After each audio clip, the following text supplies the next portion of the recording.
And it's going to go right on after this, right?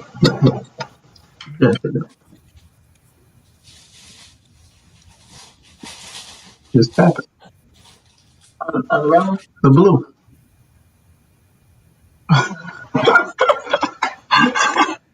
Hey, good evening, everybody. What's up? Good y'all? evening. What's happening? They go Amir down there, look like he in the park somewhere. Hey, Sandra, I don't know why you done went dark on us. I know. Hey, Jamal, you trying to get what football team you trying to join? For the new Woodville Tompkins football team. Hey, okay, all right. You mean you're gonna play for the West Savannah Whippers? That's the only team you might make in football.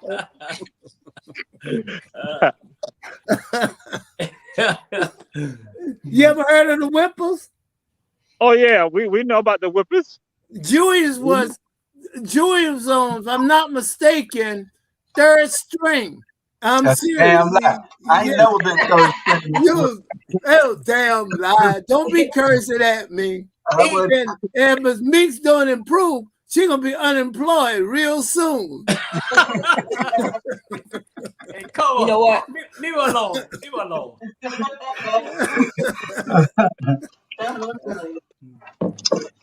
How y'all doing tonight? We good. I'm good. Jamal, where you at? Where Jamal? Hey, in Woodsville. What part? I'm here on the east side. I'm here at Lake Mayor. I'm at Allen Lake. That's owned by our county. But then see, Charlie Brown noticed also this was part of that Brown's Farm area. Brown Farm. You wrong. You wrong for that. It used to be a dairy farm. I'm just saying. But you know, also it was the prison camp too. I'm just saying. The jail camp too. I'm just saying. Oh, yeah. You know, I heard rumors part of the Oglethorpe Mall was a part of the Brown Farm Corporation or whatever. Oh, really? Okay. Yeah. J.C. Lewis had owned part of that property too. Yeah.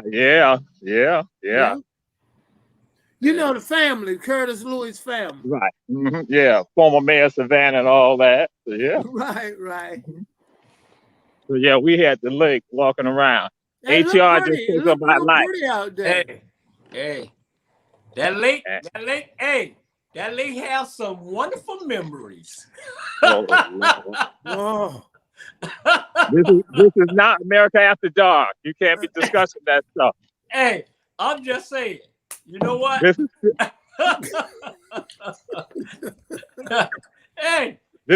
still prime time, PG time. I'm shaking that. The memories, man. It's hurt my head. Well, we got a big show tonight. We got a bunch of stuff to talk about. Charlie, what was that you wanted to add to the discussion? Wasn't there something about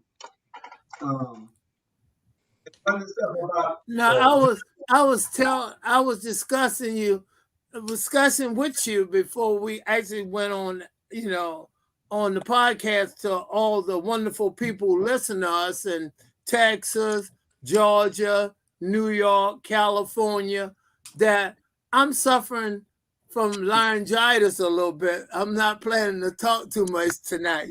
Really? Really? Oh, okay. So you took 3 seconds out of our time just to tell lies. That's all he did.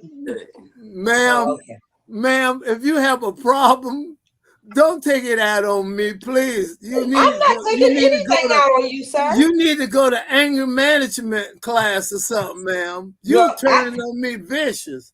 You know what? Anyway, we I was trying to get something on my phone here. I can't get it. We got a couple of subjects that we need to talk about. We got a couple of other guests that's coming in. I don't know whether Jimmy J gonna show up tonight, but I know Tia is coming in to announce her event that she's got this week. So she'll be in sometime tonight to announce, just to promote that event that she has. So Jimmy J got a bad personality. He does. You ever watch him? He wear those air muffs or something. I'm a little bit afraid of him. Because he went on America After Dark. That transformed him. He went on America After Dark. It did.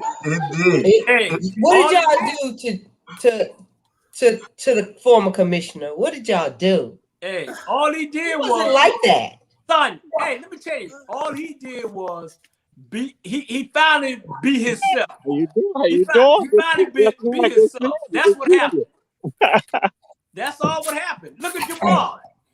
Jamal running wild now. He got to take my show. So you saying the Q is coming out on him? The Q is coming out of him? Hey, you too, Sonya. When you on my show, you just Lord have mercy. I'm me all the time. I'm me all the time. Hey, last time we was on the show, you were so quiet. I thought you were asleep. Well, hey, Jamal got his own episode on his own scene on it called Nut Juice. Nut Juice. That's it. I'm drinking a form of nut juice right now. Y'all want to have something real funny? I just figured out what nut juice might be. I'm a little bit slow. I was Googling it. It's my concoction. It's my own concoction. I got various concoctions for it. Various purposes. Yeah. You know where he got it from? He got it from that water right out there in the lake there. It had a lot of nuts in it, trust me. Probably so. We go all over to get it. We get it from the lake, the pond, the river, the creek, the marsh, the ocean. We go wherever. Yeah. All right. See, All right. And if you had told me, I would have been in South Florida last week too. But Bernard didn't want nobody to go because, again, it was all about prejudicial stuff. It's all tied to them Tompkins people, but I'm going to leave that alone. That's for another day. You can't say that because I was not there. Hey, I got something for you Friday tomorrow. I got something for you Friday. We got one for you. Hey, Bernard, we're going to take him on our boys' trip to Miami. That's where he need to go. Yeah. That's where he need to go. Hey, first of all, are y'all going to take Jamal on the boys' trip? Yeah. Jamal, yeah. He's an official member now. Yeah. I'm glad. I personally don't want to go on an all boys trip. I want to go on an all girls trip. Hey, son, once you put on one and let me go, what you gonna do? Show you. I will show you. Hey, my girls don't want you. You gonna sleep? That's the big all I'm gonna say to you. I'm gonna say to you, son, and McKenzie, you watch that arm, right? They say. You know what? This is not Savannah After Dark. So no. People don't know what I'm doing. I was showing Julius my hurt arm, Dad. I hurt my arm a little bit. Hey, okay. Son, that's catching. That's catching right there. Savannah After Dark, you might get that one. Because it's all night long. It's all night long. Whatever. Yeah. Savannah After Dark all night long. All until you fall asleep. Hey, y'all, we gonna start the show, but after 5 minutes, what?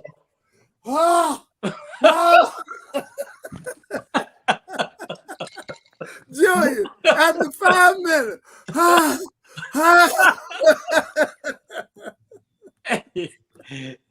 All right, Julius, you can start the show anytime you want. Start the show, Julius, please. Go ahead, Julius. Start the show. Because you would have mooted me by now. You would have mooted me. I'm going to moot you. Anyway, we got a couple of guests coming. I believe R.G. Bryant, he going to pop on. I believe Jimmy Jam might come. And then we got Tia Brightwell. She's going to be promoting her event that she has coming up. I believe it's this weekend. So she'll be doing that. Our first subject tonight is serial killers in Savannah, Georgia. Serial killers in Savannah, Georgia. I'm surprised when you do. I noticed the agenda that was on there, and I didn't even realize it. I'm not saying I was under a rock or anything like that, but they have murder here and murder there, but I just didn't equate it to one person, doing a bunch of the killings. So yeah, it was 3 guys that they arrested for the triple slaying for 6 years ago, and one of those people killed was my nephew over on North 36th Street 6 years ago. I'm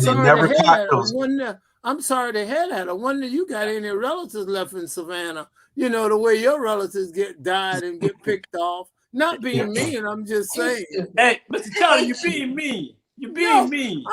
I'm just saying because he go to a funeral once a week, and now he's saying several of his relatives. People get killed every day. People. COVID is serious. COVID is real serious. So you go to a funeral every week. People get old. I'm at that age now where the people that I used to look up to, they in that 70s, 90s.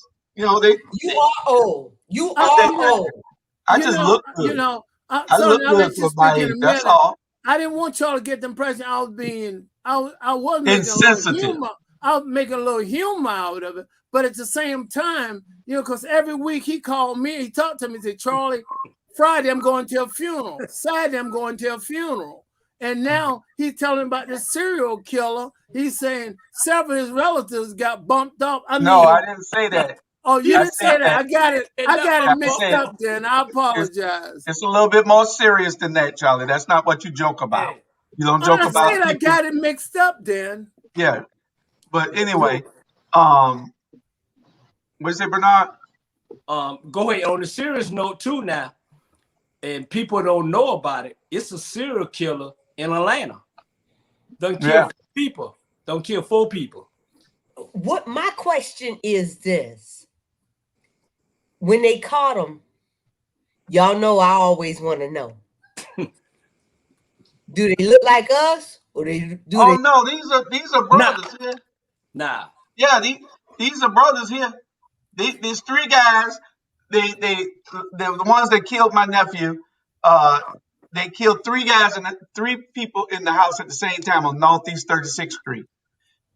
The reason we're calling them serial killers is because one of the guys is tied to 12 murders. Wow. 12 murders. And right, and that's what we need to be talking about, discussing that, because that is serious. Because we have that pathological behavior going on in our community, and people don't go and address it. We say nothing about it, and we be quiet about it. So yeah, we got to now empower the people to address it. We need to talk about it. We need to talk about it because, see, we have adapted and adopted behaviors of the slave masters. Mm-hmm. You know, and we got to figure out, first of all, how do we get back to us? You know, I know that we have been we've been hurt, we've been defamed, we've been all kind of things in this United States of America. But how do we get back to us where we had a sense of pride in self and we had a sense of community, and we didn't just let any old body into our communities, not even us, come in and hurt us? Yeah. When do we get to that point? You're right. You know what? We've adapted. It's like this here. First of all, to be honest, you know, because I'm in real form tonight. I trust me. First of all, like this here, we got to respect ourselves. You know what I'm saying? You know what that saying with Malcolm X say, we didn't land on planet rock land on our ass. Okay, we got to respect ourselves. Okay, we go around. This what pissed me off is this, because I'm ready tonight. This what pisses me off. We go around, right, and we talk about this and we talk about that and we talk about, but we don't talk about it to the right people. And the right people is talking to us. Before we gonna have change, we got to change within ourselves. We got to stop saying that people doing us this way, doing us that way. We're doing the same damn thing to ourselves. Period. Right. You're right. But we'll march. We'll go out there and march in the heat, in the rain, whatever, if somebody else does it. Mm-hmm. But we're not marching when we're doing it to self. And that's what the hell we need to start damn talking about. I think in my opinion, the key is that what we see, uncles, brothers, cousins, if they're wrong, they do. We need to make them accountable. We need to report it, turn it in, and we cannot give them carte blanche on it. We cannot just let them walk away. But sometimes it get real difficult because the whites have persecuted us when we was innocent a lot of times. And that's what we sometimes face. But at the same time, if we know what's going on, we must stop worrying about snitches get stitches. And we got to report this, because if you don't, it's going to continue to do what's happening now. We must make them accountable. Yeah. I want to throw a couple things out there, and we're correct in all of it. I'll say I agree with you all. and some other things. I tell folks we've accepted the mores and adapted to the mores of other people, not our own mores. And I asked this question to people at time and just throw it out there. I say, who controls the Black community?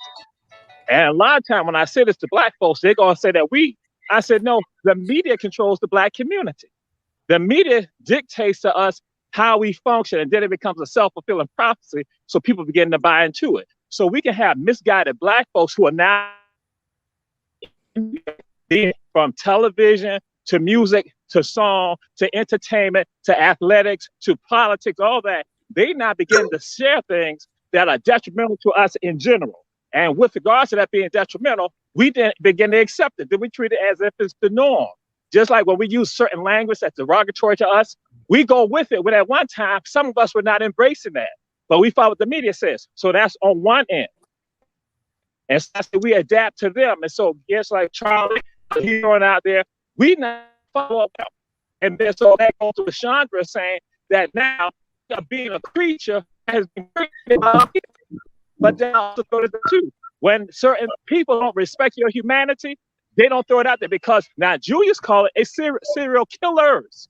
Imagine if the public had been told this by the local law enforcement. If they had said it was a serial killer in Savannah, then guess what? Some people would have been out there saying, we need to look out for this person, look out for these people. But they don't value our own lives, so it didn't matter to us. See, so that's when, again, when it comes down to how do we respect ourselves with regards to your own police department didn't even treat it as if it's a serial killer. Because anytime it's happening, we just think it's just wanton violence. When I'm like saying, no, as Julius put it out there so correctly, this is systematic, done by some people. And guess what? Does Savannah Police Department or Chatham County Police Department say anything about it? No, they never said anything about it at all. So then it was just Black folks killing Black folks. So that's why I'm saying It's more than just us. We got a system that we got to address on all of this. That's correct. That's absolutely correct. You're right. When you kill 12 people, you are a serial killer. Bernard just said that they had one in Atlanta and he only killed 4 people, 3 or 4 people so far. These cats killed 9 together. Yeah. And one of them is responsible for 12. And the police know that he was doing it and couldn't arrest him. You know, this is made for TV. But now, I'm going to say this right here. If it had been Caucasians that were being killed like that, they would have said it was a serial killer. They would have been valuing their lives, and our lives don't get valued. That's why I'm saying, so Black folks, we don't value our lives, and we don't even hold the people accountable to value our lives also. So that's why now we get caught up into this trap. And I'm like saying, I don't put the blame on Black folks like that. I put it on the system also, that we all got to now come together and address it. We got to address them squarely about this. If it had been Caucasians, just like it goes back to Ricky Gibbons, when that Caucasian gets killed over there in Ozzie Park, oh yeah, they put some pressure. But before, they weren't concerned about the bodies that were found in Tatumville, the bodies that were all over, that were Black bodies. So we got to now let people understand, Black life gotta matter, because we say the faddest phrases, but we don't believe it. We go along with whatever the fad is. I'm like, you gotta be real about this. Right. Boy, you better high five. You better. I got my wrong glasses on, so now bam. Hey, touchdown. Jamal, touchdown. Yeah. Touchdown. Because I mean, when we were dying in the streets, when they were just finding our bodies here and there, even that young boy that was killed down there closer to Brunswick, Ahmad, about a year ago, you know, it was just like, if they would have never put pressure on the community. Yeah. If they would have never put pressure, those 2 white men would have never been brought into justice, because everybody let their asses off, you know. Yeah. But Yet and still, Ricky is sitting in there. You know, I mean, was what he did wrong? Yes. But they would have found a way, had Ricky been Bobby, to lessen his damn his sentence. What you say, Dr. Bryant? You're the criminalist on the panel. I'm not a criminalist. I thought that was your special. I think, hey, let me tell you something. Anytime you got brother Terrell on the line, I ain't got to talk. Brother Terrell lines it right up. He's exactly right. We don't do a good job as a community of one supporting one another. It's so interesting to me, and I'm going to back it up a little bit, Terrell, if I could. It's interesting to me that if we do well in our community, and this is an issue in Savannah, so if I step on toes, go to the doctor and get them fixed. But anyway. Hello. Go ahead. In Savannah, we got to get this crab in the barrel mentality. Don't leave now, Terrell. I'm trying to support you, bro. But we don't support our community well. What I mean by that is, you look at other ethnicities, races, however you want to define it, and they have generational wealth. They shop in their communities. They have strong customer service values. All of that. We will go support somebody else, a whole stranger, before we will support our own community. And God forbid I get something that you think you should have and you don't have it, or my blessing came from God a day before yours. You're going to make sure you don't support that and you don't celebrate that with me. We've got to get beyond that, folks. But as I said in another show, this is a result of slavery. It is a result of slavery. When the slave owner would, we talk about black fathers in the home. That's not something that just magically happened. This is what the slave masters do, remove black fathers from the home. And so this is a cyclical thing. So anyway, long story short is, if we don't learn to support one another, we will always be controlled by other races, ethnicities, by the media, by capitalism. How many beauty supply stores are owned by us? Think about it. But guess what? We'll shop them quickly. How many liquor stores are owned by us? I can't get to damn the unmute quick enough. But you see what I'm saying? But then hold on. But then we'll also let the media tell us something about somebody else. But God forbid one of us get in trouble. Oh, we all in then. Okay. We all in. Did you hear about such and such? Did you know what such and such did? Oh, we can celebrate the misery, but we can't celebrate the success. We got to start supporting ourselves, and that's why we got what we got now. And then my problem is that they can come set up shop in our communities, treat us like shit, and still get our money and still get all the grants, all the loans, all the everything, SBA, everything, but they tell us that, oh, well, y'all are not doing enough. No, we are not boycotting enough. It ain't that, Sean. It's this. Remember, let me back up. Let me tell you what Trump said. Let me tell you what Trump said, and it equates to this. Trump said, if I ever ran for president, it'll be a Republican because they're stupid enough to go with it. And that's the mentality that these other folks have. If I go set up shop in a black community, they're stupid enough to come shop with me. Hey, you know what? I'm a piggyback. I'm gonna bring it right back where it all started from. Y'all remember back in 1980? Probably back in 1980. Black people was cutting grass. Black people was painting. Black people was building houses. Black people was doing everything to build this country. And then all of a sudden, probably back in the late 80s, early 90s, what happened? The Mexican came in and eliminate all that. Now you look around, they doing everything that the black folks doing, because somehow I guess the black folks figured, well, hey, we too big for this. Now, if you look at the Mexican, got all these jobs at the end of the day. And let me tell you, over here in Houston and Texas as a whole, the Mexicans have a classism of their own. And they treat us over here exactly like the Caucasians. and the Chinese. I promise you that. Yeah, but when we come into their stores and when we're up under them as if they're our supervisors or whatever, they are treating us the same way as the Caucasians because they have learned from the Caucasians that African Americans, they ain't shit. Period. Okay. I'm gonna put myself on mute. And let me tell you something. And Daniel Blackman, shout out to you. By the way, Daniel has a show coming. I think it's tomorrow. Y'all tune in about climate. Daniel said it, he put out a post the other day, and I shared it about the spending capacity of Black folks, I think in Georgia. I want y'all to go look at that, how powerful it is. When you understand, and Jimmy J will tell you this, when you understand the economics of it all and how all that works together, you start thinking differently.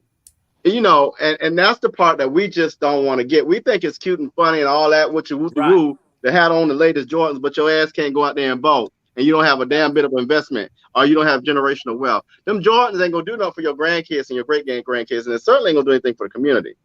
Let's talk about why our neighborhoods keep getting regentrified. Because we let them.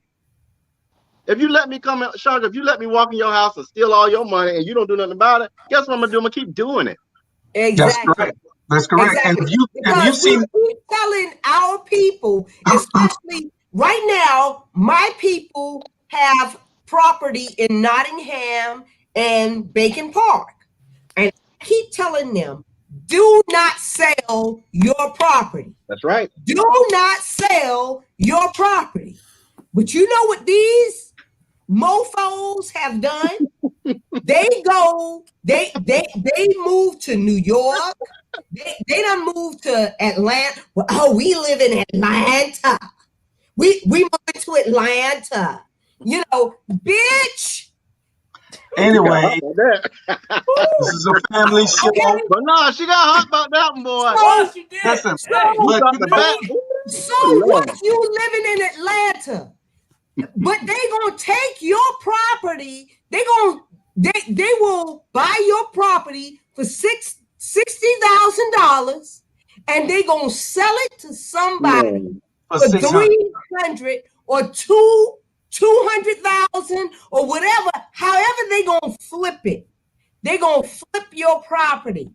Yeah, So but one of the things not going to make.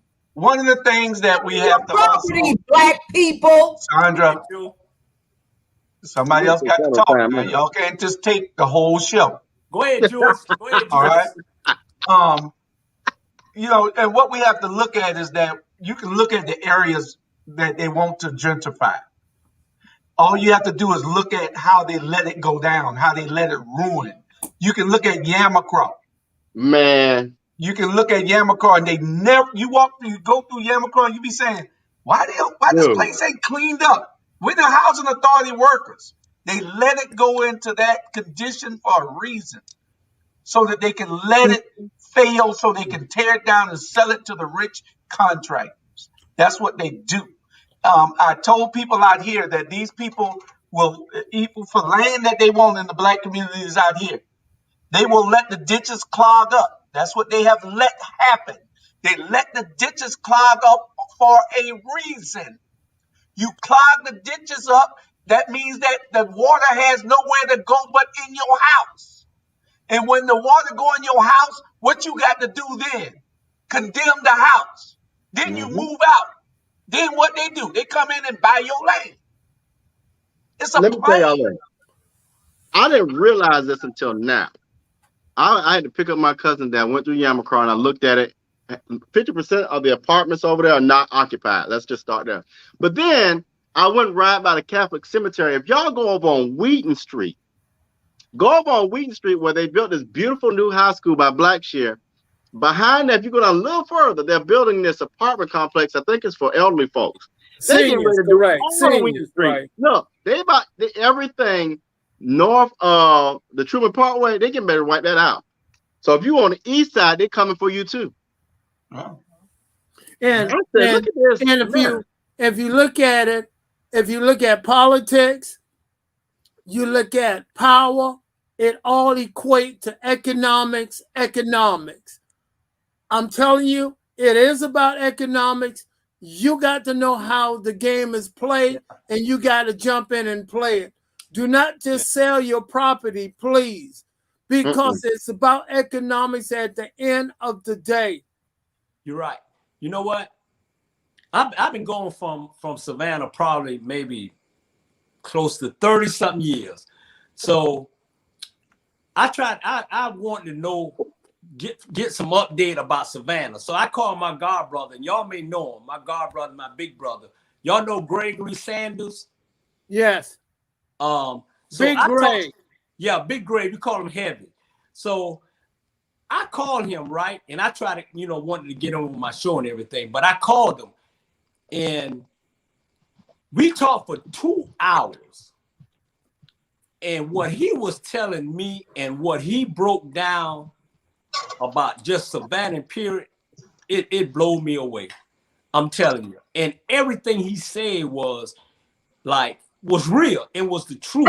Like, if you sit down and listen to him, man, everything we talking about right now is damn near on point what he was telling me. Economic, the way it's going to Savannah.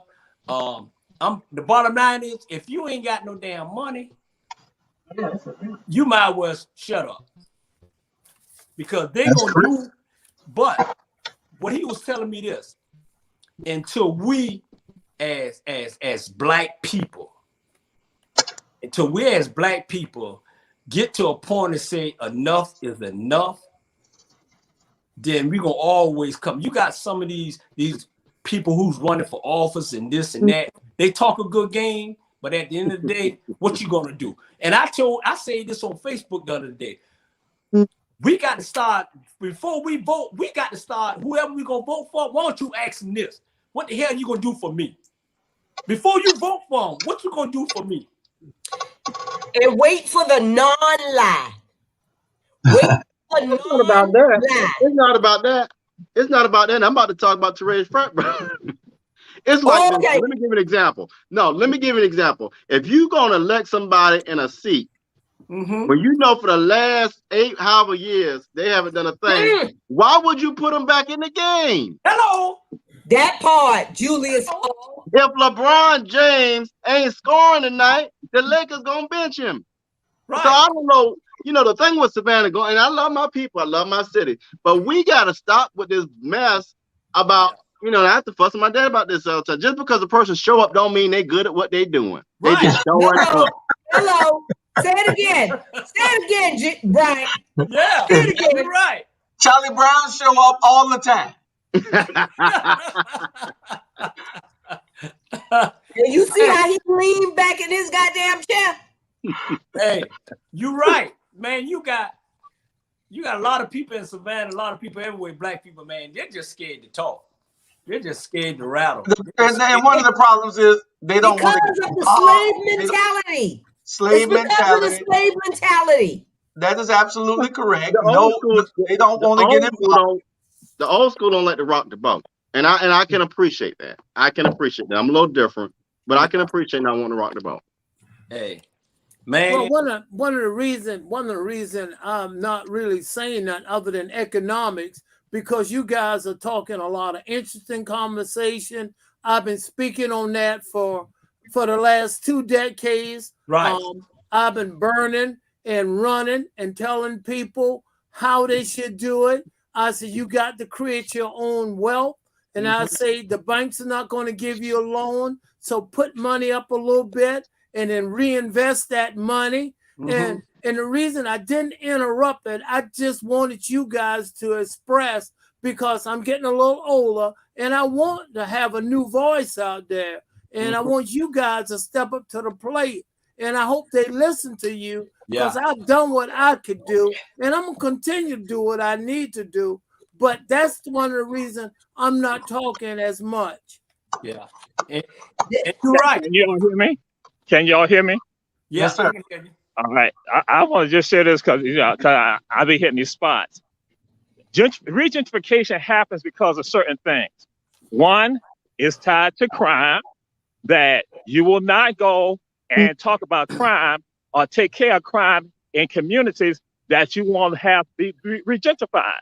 That's why you want to discuss about a serial killers in a community. That's why you will write tickets to people in those communities when it comes to something as simple as street sweeping.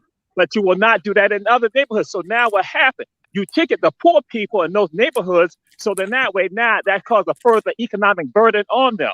So you're now attacking them in ways that, again, tied to crime, tied to with regards to, even I say with regards to sanitation, as Julius was saying, with regards to making sure that the water and all the flooding, you make the communities uninhabitable for people. And one of the ways you can do that is by crime. So people want to move out the community. People want to get away, or people want to have no connection.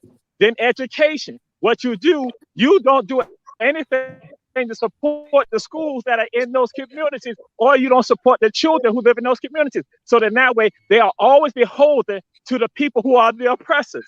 And that rejectification is tied to oppression. It's not, I know y'all say slave mentality. It's an oppressor mentality. They take on that mindset of the oppression. Then economically, you make sure that there are no resources there economically in those communities, and you undervalue their homes. The Brookings Institute did a study on that was tied to Savannah, Charleston, Hilton Head, Jacksonville, that showed that our properties were undervalued compared to Caucasian communities right here in Savannah, Bluffton, Hilton Head. So that's, again, we know, but systematically, when you not have political leadership that's impotent, that's a part of the role. One of the best case studies when you want to look at rejectification is a place called Detroit. Detroit made the bad intentionally. So then that way they can not go in and buy a house for $26,000, not sell it for $1 million. The same template, the same game plan is used across the entire country. But what I tell folks, we never talk to one another. See, developers and destructionists, they talk to one another and they use the same scheme. Then also something else, transportation. That when you move your central hub for the transportation for people in the public transit to a place that, again, you don't want poor people to be seen by tourists, that's not just Savannah that happened in, that's across the entire country. They do that. And so watch out, folks. But we even saying, Charlie Brown, you say 20 years, we've been saying this for 30 years to people, we got to be more astute. But when you don't feel beholden, when you feel beholden to other people, because these people are the ones that have taught you. So that's why, guess what? The old guard, you know who the old guard, y'all are the old guard. We are the old guard. We are it, because we become that. The same thing was happening, not just this year right here. It happened 20 years ago. It happened 40 years ago. It happened 50 years ago. We now got to have a new mindset altogether. And that's got to be the leadership that got to stand up, because, again, we feel beholden to them. And so all that plays a role. So now somebody in Atlanta, New York, Detroit don't want to come back to Savannah and get the property, because we tell folks, you don't sell property, you lease property. But many of us, we want to ignore that because we are biased towards, because Jamal from the same place I'm from. And so guess what? I think that I'm not anything, so he's not anything either. So that's why I can go and take Jamal's life also. So it's a myriad of stuff. And guess what? That's the same. It's happening in Africa also. Right now in the African continent, you got Africans who are selling property to Europeans, Arabs, and Asians. So that's why I'm saying it's the mindset of the oppressors, the oppressors. And so oppressed people function just like that. And that rejectification is, again, a system that we all got to attack. And we got to be ever vigilant about having our own politics, our own economics, our own education, and also demanding that we be treated fairly when it comes to policing and crime and the legal system. I get in the mail at least 1 or 2, or sometime as 3 people want to buy my property, buy my house. Exactly. They actually want to just take it and steal it. And they use terms like, we'll pay you cash, we'll do the closing. And also they state that if I want to stay in the house, I could stay in the house and they'll give me cash. So I turn to Miss Brown and I say, you know what's crazy as hell? I say they give me $30,000 or $40,000 for my property worth $100,000, and then I give it all back to them in rent. Then they put me out my own house. Okay. But didn't that happen in Frogtown? Did that not happen in Frogtown, where Yes, it they did. went in, bought the property, and then said to the people, you ain't got to pay no rent. Everybody think, oh, that's cool. That's great. And then guess what they did? They didn't sell it to the Board of Education. That's why I'm saying, here go, people knew what time it was. It didn't tell us anything. Oh, I need to share this. In 2004, Step Up Savannah did a report on regentrification in the city of Savannah. And here go our leadership, that the city council, they said nothing to us about it. And they named all of the neighborhoods that was being that they're seeking about regentrification. And they didn't just do it for the neighborhoods. They also talk about the commercial places too. The commercial street, Augusta Avenue, West Broad Street, Waters Avenue, East Broad, Broughton Street. They named it. And guess what? Our leadership that looked just like us, the old guard who we are, they never said anything to none of us about it. Right. And I got the report, and I've been sharing it with people. I'm like saying, and some of the names on that report are still around here right now today. Yep. Still influencing. Bernard. Hey, but you know what? If you look at this, the black people, they raise their kids to want to be Michael Jordan, Magic Johnson, Gail Sayre. The white folks raised their kids to be Bill Gates, Donald Trump. You know what I'm saying? That's what they raised their kids to be the next. Let's take over. They show them how to make money. They show them what's gonna last. 9 out of 10. How many kids gonna be making the NBA? How many kids gonna be making the NFL? Change your mindset. Turn your kids. Be a doctor. Be a Bernard. That's true, because I remember my wife telling me a story about they were at a basketball game and they were playing the Savannah High was playing the kids played for Savannah High, and so she was at the basketball game watching the kids play, and the cheerleader started saying, "Look at the score! Look at the score! Look at the score!" And then the other cheerleader started saying, because they were beating them by 50 points. Savannah was beating a small little white school by 50 points. And then they started hollering back over to the Savannah High students saying, "You will work for us. You will work for us. Wow! You will work for us." Yeah! Wow! But that's deep. That's the mentality. That's but deep. What you just said, Bernard. That was a minute throw down. That is deep. But they set the system up for them to do that. So it's not that our parents are not want us to go to school. Our parents want us to go to school, and they try to do it. But guess what? We get stopped. When you expelling people in the first grade, what you think you're doing? You expelling children in the first grade, the third grade? You setting up the defeat for them. So I'm like saying, no, that's not black parents not saying no. That's the Michael Jordan. I'm not talking Bernard, but that's not true. In the case with regard to, they set it up to make sure that little Jimmy Hershowitz will not get suspended from school. Look at Savannah Arts Academy. Savannah Arts Academy, if you cause a problem over there, they make sure they get you out of there, but they're going to talk about how great their scores are. Because again, the so-called problem children, they put out. They suspend our children, so that sets up the pathway for that. That's what is going on. That they systematically are doing this for them and coming. Now, I'm going to say this right here. And a bunch of them got doggone people, they get Hope Scholarship. The same one say, you going to work for us, they get Hope Scholarship. But where does the money from Hope Scholarship come from? Disproportionately for poor people who play the lottery. That's and they don't do nothing for them. And we don't even address that with them. So I'm like saying, wait a minute. So your children, you become an attorney, you become a doctor, you become a school teacher, you become all of that. But our children, you done put them in jail. So guess what? You know what this remind me? You know what this conversation remind me of is a great writer, a great individual named Carter G. Woodson. He said the miseducation of the black people. And we was learning and training to be the wrong thing instead of the staple item, bricklayers, carpenters, and things of that nature. I guess all you guys done heard of him before, right?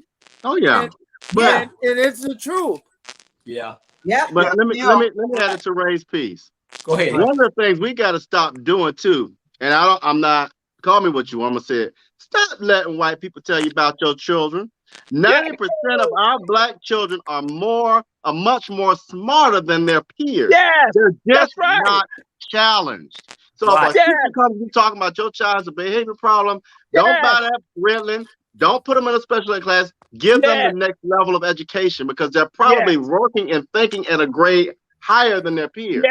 I can't stand when parents do that. Your child don't have a problem. They don't have a behavior issue. They're smarter than the average child in that room. But the way to get us pushback is to say, oh, they got a problem. And that goes to what Teray says. Now you got a funnel to put them as a problem child. You want proof of that? Look at Keith Preacher Brown right here from Savannah, Georgia.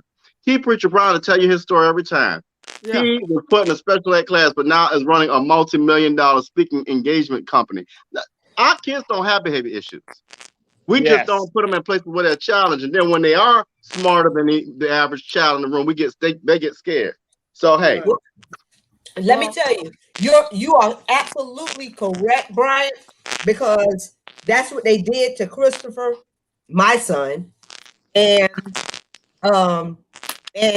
he is right now, he's taking he's in football, but I told him, I said, I want you to I want you to focus on football, and that's fine. But I want you to focus on the next level. And my daddy was an underwater welder, and he was making $35 an hour back in the day, back in the 1970s, you know. And underwater welders now make $210 an hour. Wow. And he has that in his genes, okay? So I said, take something that's going to lead you to wealth, and you don't even have to you don't have to take up as much college as I did. You know, you just have to use what has already been put on the inside of you. Because I sew, and Julius can tell you, I can make anything. I make cups. I make all kind of stuff. I cook. Why? Because my mother and my grandmother and my great-grandmother, they were all, my great-grandmother and my grandmother, they were slaves right off of Rosenot Hill. You know where it is, Amar. And they were off the rice plantations. And they sewed and they cooked. And nobody ever taught me a thing about sewing or cooking or making things. But I do that today. And I make money doing that. And I make money using my head. So my son already has it in him. And he's in a welding class right now. He changed his little major last year to being in a welding class. So by the time he gets out of high school here in Texas, he'll have his little certification in welding, and he can go right on the ports here and be an underwater welder. $210 an hour, making way more than that my ass make. There it is. I just set up my retirement. I'm gonna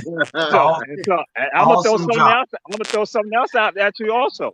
Now, and we can go and talk about economics. We talk about economics. You can still have all the money, but you still ain't got the education to understand it. Ain't doing you no good. Because I'm like saying, guess what? There's an entity that's in Savannah, Georgia, in Chatham County, Georgia, that could have stemmed some of this Rejectification also if they had vision and understanding, but the leadership ain't want to do it. It's called the ILA, the long short. Exactly. Guess what? Yeah. You got millions of dollars coming in these families right here. But guess what? Their mindset has not been, and people can get mad about, their mindset was not about even acquiring property. And so guess what?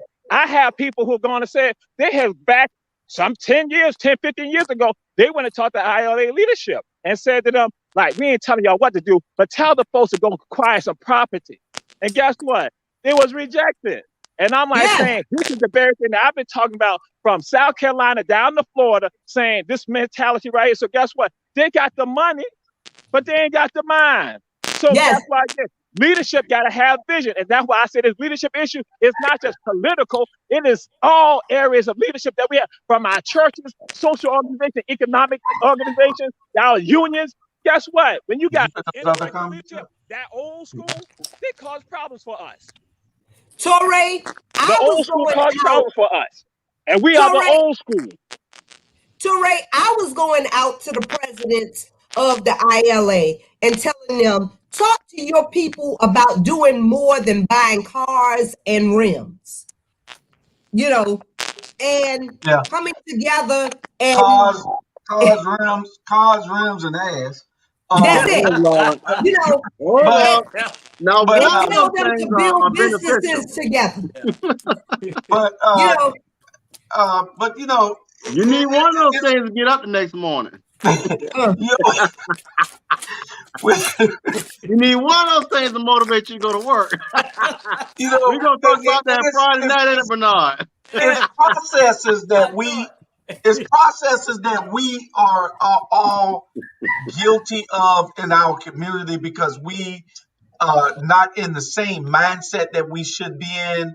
We're not on the same roads. We're not traveling the same roads. We're not on the same thought pattern. I remember back in the day, and it goes back to what Dr. Torrey was saying earlier, when we make it a burden on ourselves. And when I was a police officer back in the day, when Sergeant John White taught me something, if you ever look over the 10 years I was on the police department, I probably have the lowest arrest rate for 10 years for anybody ever been on it. Because he told me it was something that I was supposed to do. That is Sergeant John White. He's still living today. He said, you are here to protect and to serve. You are not here to arrest and to cite unless you have to. He said, because you cause an undue burden on somebody that's already burdened. And when they can't pay, if they have to pay a fine that you just gave them, then how they gonna pay their light bill? That's true. Yeah. You know, John White was a bad boy. He was, but they came up from the old school and they knew that you wasn't supposed to put this type of burden on somebody. If I put you in jail back then, you needed to go. Yeah. I didn't put people in there. I remember times it was times, and it was not only just black people. It was black and white people. If I could get around not putting you in jail, you didn't go. Yeah. Yeah. You know, I remember having a guy at B Road in Victor Drive, dead drunk, foot on the brake, dead drunk when I pull up by him. He wouldn't move. That guy saw me 2 or 3 years later and just thanked me and just kept thanking me. I didn't take him to jail. I parked his car and made him call a cab and he went home. Yeah. I made him, but he parked right there, Dapper Park, got in the cab and went home. Yeah. You should put Bernard Brown in jail. He wasn't a danger right there. Put who in? Should put Bernard Brown in jail. What he did to Ronald Wilson over in Garden City. Hey. Yeah, that was on the football field. And he was on our turf. So that's right. That's right. Hey, but you know what? Showing you don't come over there playing with us. That's it. You was right there in West Savannah, you shouldn't have been there. Hey, but you know what? I'm gonna say something, right? I'm gonna tell y'all something right now, and I know I'm gonna get some slack on it, and I know people gonna get mad, but I'm gonna say it anyway. Because the environment that I've been in for the last 24 years, and that's a sports environment. Back in the days, and y'all know if you play, back in the days, it was black girls, they will be around, watching us and praying and say, oh, he gonna be my boyfriend. Oh, he gonna be my boyfriend. Oh yeah, he gonna be my boyfriend. Way back from 80 on now. All of a sudden now, it started changing. Instead of little black girl saying, that's gonna be my boyfriend, the white girl say, That gonna be my boyfriend. They pick up the game. They know who gonna make it. They know, and that they teach them. They started teaching them that. And that's the truth. They started teaching them that. Now the little white girl said, oh, he gonna be my boyfriend. They catch their ass in kindergarten, middle school. I guarantee you, the 2021 NBA draft. Oh, listen now, the 2021 NBA draft, over 30 guys that got drafted was biracial kids. That's true. Biracial kids now. They picked up the game from the sisters and ran away with it. Period. That's what's going on around sports world now. When I was in Orlando, Florida, I swear this the truth. I have never seen that many biracial kids, family in my life. And they took something. That's what they do to black people. They take what you give them, and we give it to them, and they run with it. The sports world, the singing world, all that. Period. Yeah, they've been stealing our culture forever. Forever. So my question is this to y'all: when we gonna have what we need to do to stop this shit? Because that's what's happening. And instead of we taking Susan, the black Susan, and love her and take care of her because we made it, we take little Alice, the little white girl, and their family making it, and they living off some shit. Come on. I'm telling that kid, if I'm getting the slack for it, then so be it. I say what I want to say. No, you're telling it the way it is. And we have been all of a sudden those economic wealth and stuff where to go to the black community are going back to the white community where it's coming from. Yeah. Yeah. Okay, y'all, we got Tia Brightwell on. Hey, Tia. Hey, y'all. How y'all doing? All right. I hope y'all are doing okay. Pull your screen down some so we can see your face. Oh, I'm sorry. It's been a long day, y'all. It's been a long day. Listen. All right, you good. That's good? Good. You sure? No, it went back, but that's good. That's good, right? That's good. Yeah, tell us about your event. We wanted to bring you on because you are so awesome out there doing all the things in the communities, mentoring our kids, giving events, signing up people to register to vote. You do it all. And so we want to make sure that anytime you got something that you come on here and share it so we can promote it. And what do you have coming up? So I do have a fashion show coming up. I'm a little bit serious faced tonight because, I do a lot. But that don't mean nothing. At the end of the day, if we ain't got power, and that's what we lack right now is power. POWER, power. So when I first started working for this particular call center, it is a virtual call center. That's why I decided to wear my headset tonight. I used to service Carnival Cruise. We know Carnival Cruise makes billions of dollars off of all of us because we go on cruise. The call center is based out of Florida. It is called arise.com. I've been able to hire 15 agents on my platform as a CEO over the pandemic. That means I want to add another 15 after this fashion show on Sunday.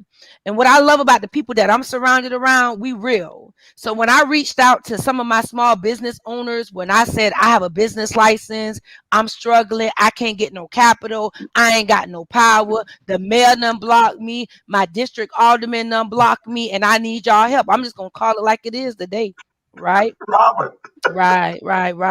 And so I said, I need y'all. So they was like, Tia, we're going to put on a fashion show. I was like, cool, I'm with it. So Miss Barbara Harris, CNB Entertainment in Pooler, Georgia, opened up her doors. So Sunday, doors open at 6:45. Over the pandemic, I've been able to launch 2 lines of tennis shoes. Stop playing. We building power. How we gonna run for office and we ain't got no power and we still trying to get the same people to vote? We trying to get the same people to be saved from church. Come on now, y'all know I'm preaching right now. No, you're right. I feel good tonight. You're right. Yeah. So we still trying to get these same people And we need a whole new group and fresh face of people. So with my new, people like, you got a man, girl, I ain't got no man. I just love Jesus and myself. And within that, we produce a fashion show. Fashion is life. It is life. Julius Hall, you can't run for mayor if you look dingy and dirty, because we ain't gonna vote for you. Let's tell the truth. Yeah. All right, because we trying to help dingy and dirty people get power. And can I cut you off? Yeah, don't you wear can. Them dirty, don't wear them dirty tennis shoes you had on last week no more either. Oh, Thank you. Lord. Oh, Lord. Go ahead, Tina. Yeah. No, it's Tia. See, now tonight, Mr. Brown, you're going to get my name right because it's Tia. I say Tia. You call me Tina. You call me Tina, but it's okay. It's okay. Tia, you think that bad when you said that we need to get power, POWER, he was saying after a while he gonna say, yeah, she was right. We need to do get power, POWELL. That would he'll be. Well, Jimmy J, you better get on here. Go ahead, man. You right, Miss Pat Gunn. She would be so very proud of me standing up. My grandmother was a vocalist, a gospel vocalist here in Savannah, Georgia. So when I take power real serious, I'm serious, y'all.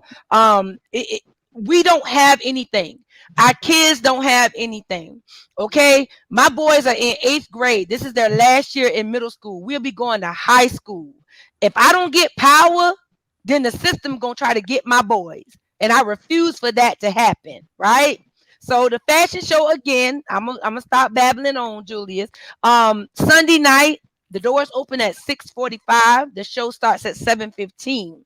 I still have general admission tickets available for $25. I don't have any sponsorships available because today, one of my awesome sponsors, which is Sigma Graphic, said that they would complete my banner with all my sponsors, so I don't have any sponsorships available. I do, however, have vendor spots available. I have 2 left. They are $50 for you to come in. Again, like I was saying, I will be launching 2 different lines. One is called Lady Z. That is my pink and black collection. That is a pair of tennis shoes that are designed with a live shoe company, right, online. My other shoe company that I launched is TZB. That is the call center. So she launched shoes because we sit down all day. We have headsets. We sit in chairs that I'm in. We make phone calls. So we need comfortable shoes. We need comfortable chairs. Now, where is this going to be located? Where's the location? Sure. So it is 1057 US Highway 80. That is the address. CNB Entertainment.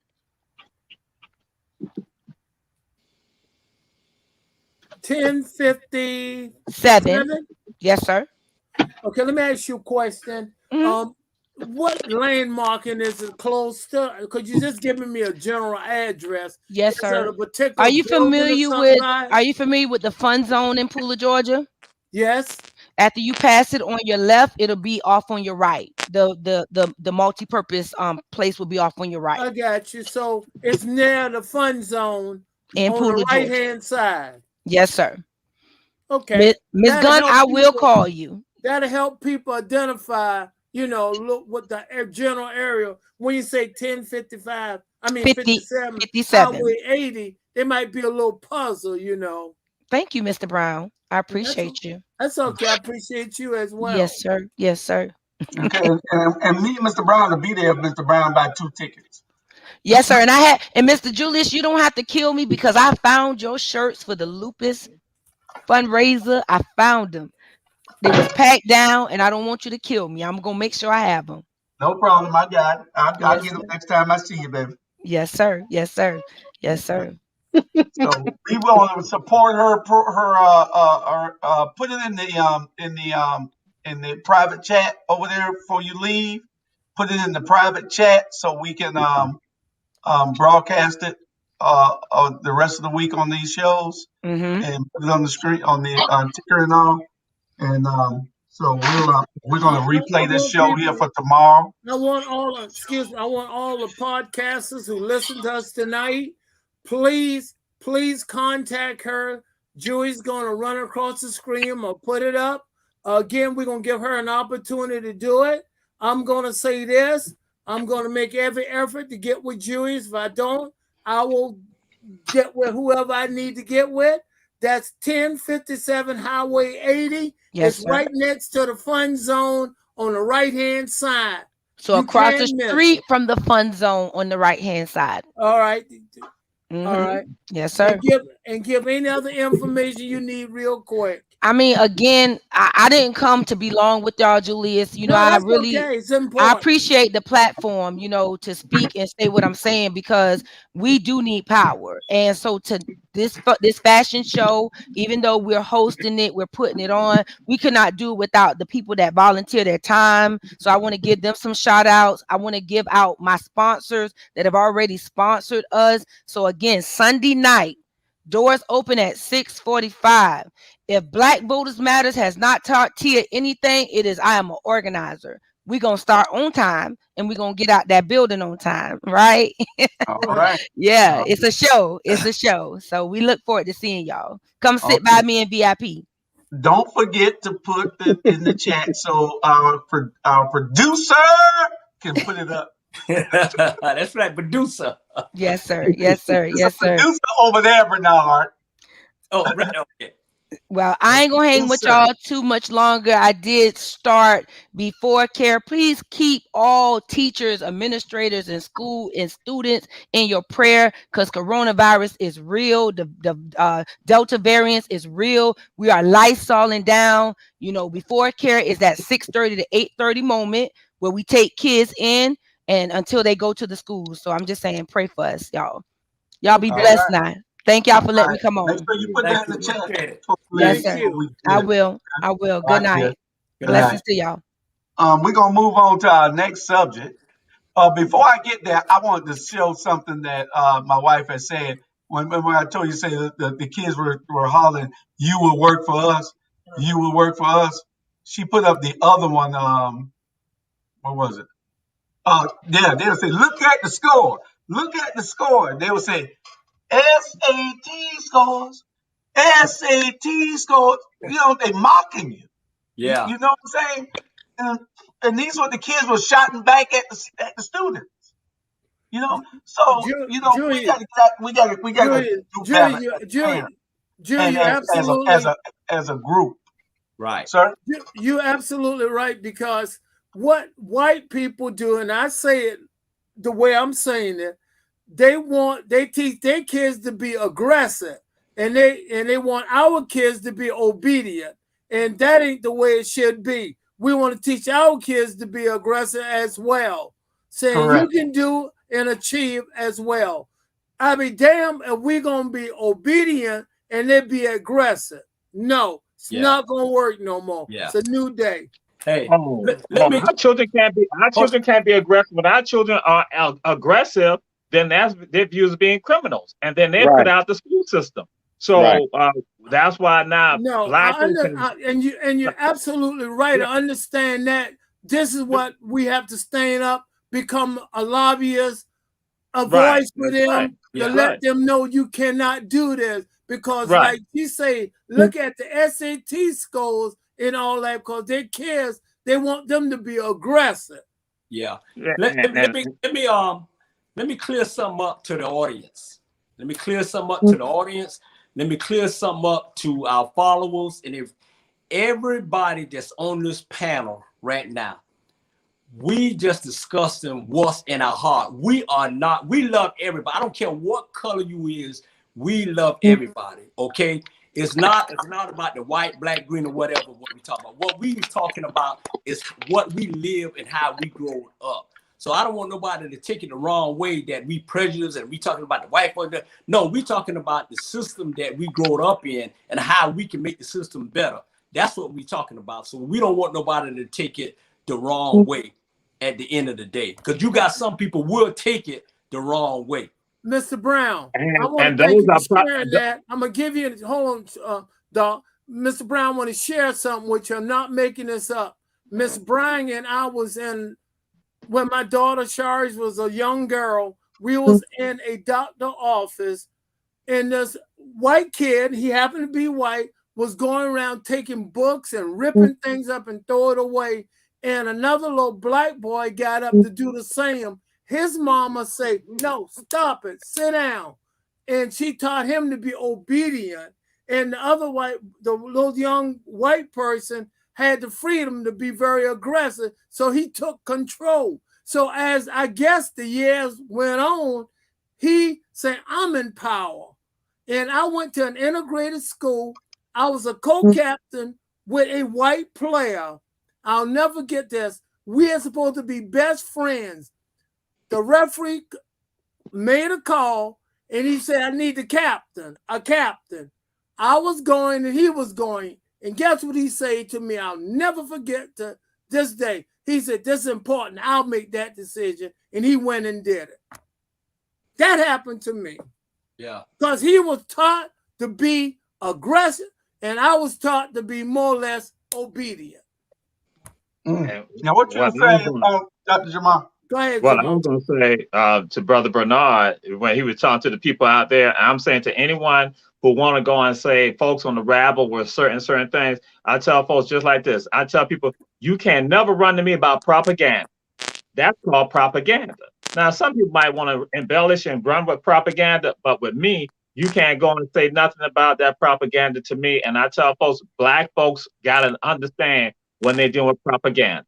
When propaganda comes to you, you smite it on his face because it's lies. And so, again, what people are saying, what anyone has said here is based on facts. You cannot deny it. You cannot put your head in the ground like an ostrich and try to ignore the truth, because then that's what comes into play. You didn't make policies that are not sitting on truth. So I'm throwing that out there. I'm taking it to another notch. And if somebody get mad with me, I don't care, because anybody tell you, when I speak, I'm giving you the truth.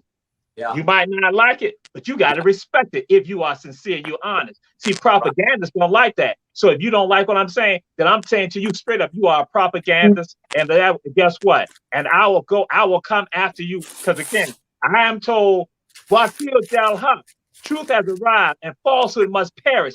Falsehood by its very nature is bound to perish. So that's why I do what I do. So I tell my folks, we don't never apologize for the truth. Never, ever apologize for the truth. If they don't like it, then guess what? They're telling you that they're tied to the devil. Yeah. That's correct. And run and tell that. That's what I'm talking about. Run and tell that. Because you can did y'all see Run and Tell That tonight? Y'all, if you didn't see Run Tell That tonight, you need to go back and watch it. It's a great episode tonight. Go back and watch it. I'm going to replay it for tomorrow at 5. And this show here will probably be replayed at 6 tomorrow. But go back and watch Run Tell That. So we talk about erectile dysfunction. And it's not just tied to the person, but it's tied to society. Because some of y'all got erectile dysfunction. Some of y'all got erectile dysfunction to stand up for the truth. That's why I say no. I stand up for the truth. Yeah. Yeah, that's right. Go back and watch the show. You get the full understanding of what he was talking about. Jesus. Boy, that's some strong nut juice. All right, we on our second subject. This ain't Friday night, man. I know it. Hey, Governor Kemp is 105 medical guardsmen. Y'all nasty, man. Y'all know they need to quit. They need to quit Dr. Brain and stiffen up. Because there's no need for that. One, I see. Hey, right. But you just said we can't go buy no ass. Huh? You just said we ain't allowed to buy no ass, though. But I'm just saying. Kemp said 105. Y'all give me in trouble. Daddy gonna come in and put me in his damn house. To Savannah and Brunswick. 105 medical national guardsmen to Brunswick and Savannah. But he don't want the kids to mask up. But he won't send somebody in. He don't mind them getting sick, so he'll send in some help. What kind of shit is this? And Walker are both idiots. Let's start there. The truth will set you free. I forgot about that idiot. Herschel Walker, they're going to throw him a football like they used to throw the basketball. They're going to throw him a football and shut him up. Yeah. That damn. You know, they used to call Herschel, right? Walk on my dog. Hey, Jules. Yo. You remember when we had a track meet and we was had a track meet with Wrightville with Herschel Walker. Yeah, he came to Grove. Right, and we had a Grove.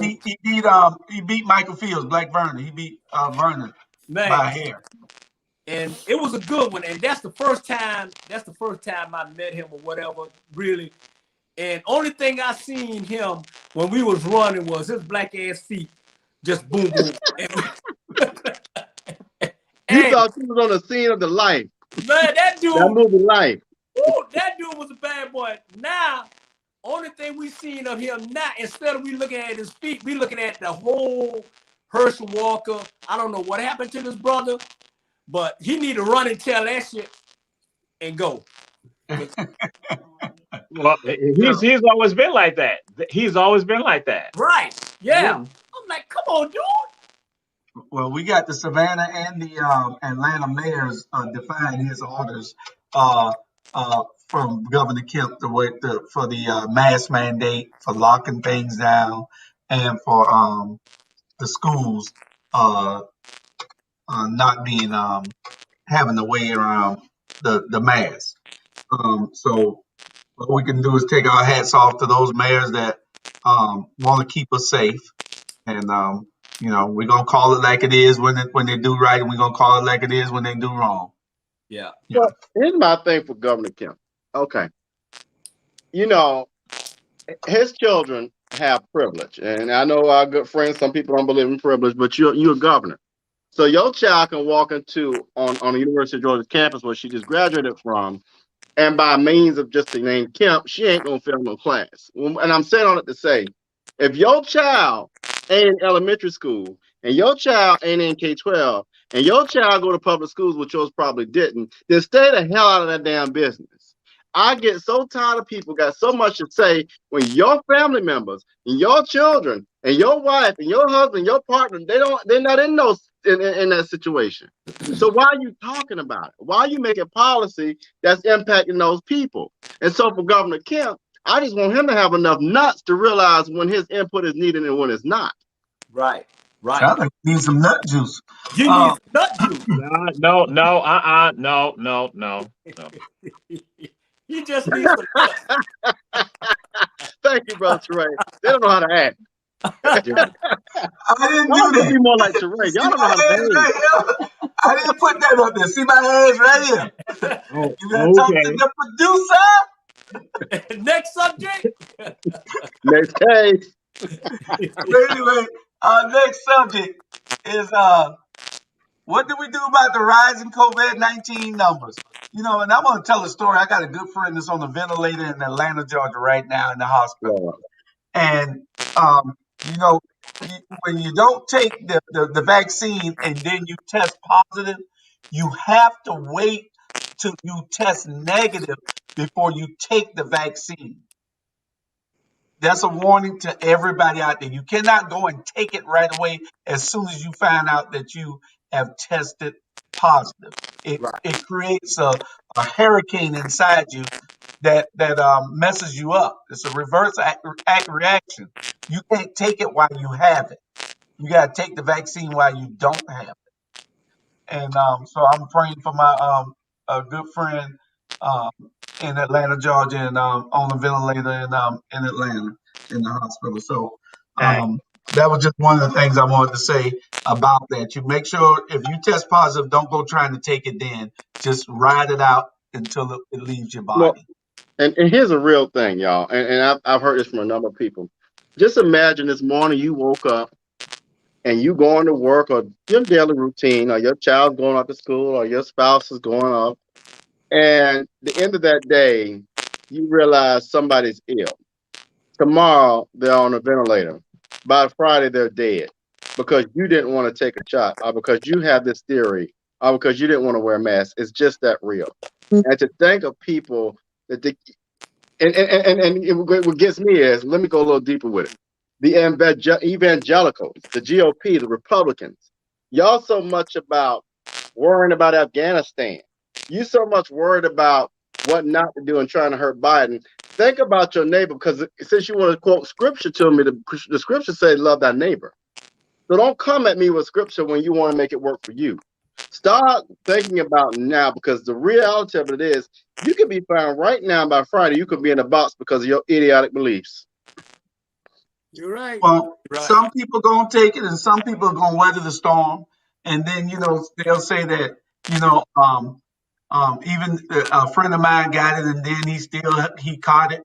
Well, you're gonna catch it because it doesn't say that it's gonna prevent it. It's just gonna prevent your symptoms from being as severe as they should be. But to each his own. If you're healthy enough that you don't need to take it, then all hats off to you. If you're healthy, but it does attack people with certain gene makeups, with certain DNA. So I thought that's what it was at first, something to just attack people with certain gene makeups. But if you don't take it, just be careful. Wear a mask.